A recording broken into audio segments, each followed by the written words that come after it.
Good morning this Thursday, the 27th of June. I'm Grady Wolf, market analyst with Bell Direct.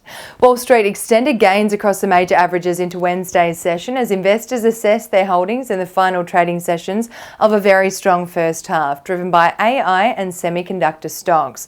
The S&P 500 rose 0.16% at the end of the midweek session. The Nasdaq rose just under 0.5%, and the Dow Jones ended the day up just 0.04%, recovering from a red start to the final trading week of June. Amazon shares rose 3.9% on Wednesday to reach a record high and tipped the company's market cap over $2 trillion for the first time. Investors in the US now await the release of key PCE data out on Friday, which will provide a key insight into how well the Fed's rate strategy is working to achieve the target inflation rate of 2%. European markets closed lower across the board on Wednesday, extending the negative trading sentiment of the week into another session. The Stoxx 600 fell 0.5% as auto and leisure stocks weighed on the key index, while Germany's DAX lost 0.12%, the French CAC fell 0.69%, and in the UK the FTSE 100 ended the day down at 0.27%. Shares of German automaking giant Volkswagen fell 1.64% after the company announced a $5 billion investment into US-listed EV startup Rivian. Asia markets closed mostly higher on Wednesday, taking lead from the tech rally in the US on Tuesday.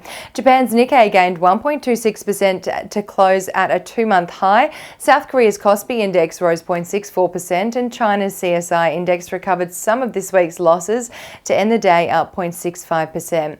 Singapore's May factory output rose 2.9% in data out yesterday, which beat economists' expectations of a 2% rise, indicating strength in the Singaporean economy. Locally on Wednesday, investors reacted very negatively to the latest inflation print out in Australia, indicating the annual CPI or inflation rate rose to an annual rate of 4% in May, up from 3.6% reported in April and well exceeding economists' forecasts of a 3.8% reading in May.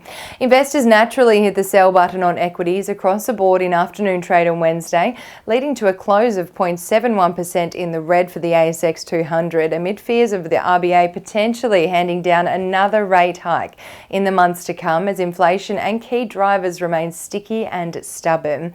The reading weighs into RBA Governor Michelle Bullock's hawkish outlook for rates in Australia and will definitely throw a curveball at the RBA's next rate decision. Lithium miners felt further pain yesterday with a widespread sell-off in the sector as the price of the commodity fell 5%, extending this month's losses to 15%. Harvey Norman shares fell over 8% on Wednesday as analysts at Barrenjoey predict weaker macroeconomic conditions will hurt earnings for the retail giant. And Collins Foods' rally on Tuesday was very short-lived as investors hit the sell button yesterday, sending shares in the restaurant operator down 7% on Wednesday after Citi retained its sell rating post the release of the results, with analysts at the broker citing they were disappointed to see management no longer expects margin improvements in FY25 against challenging market conditions. On the commodities front this morning, oil is trading 0.07% lower at $80 and 78 cents per barrel. Gold is down 0.92% at $2,298.48 an ounce, and iron ore is down 0.08% at $106.46 a tonne.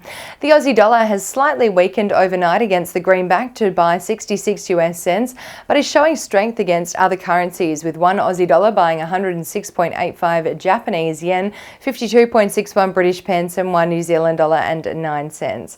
Ahead of the second last trading session for June here in Australia, the SPI futures are expecting the ASX to open the day down 1.09%, extending on yesterday's inflation-driven sell-off.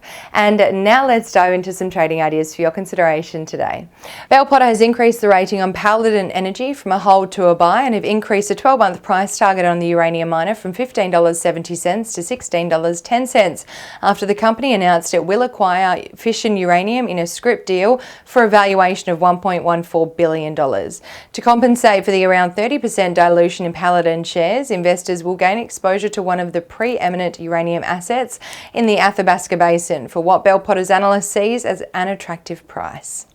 And Trading Central has identified a bullish signal on Grange Resources following the formation of a pattern over a period of 26 days, which is roughly the same amount of time the share price may rise from the close of 37 cents to the range of 41 to 43 cents, according to Standard Principles of Technical Analysis. And that is all for this morning. Have a wonderful day and happy investing.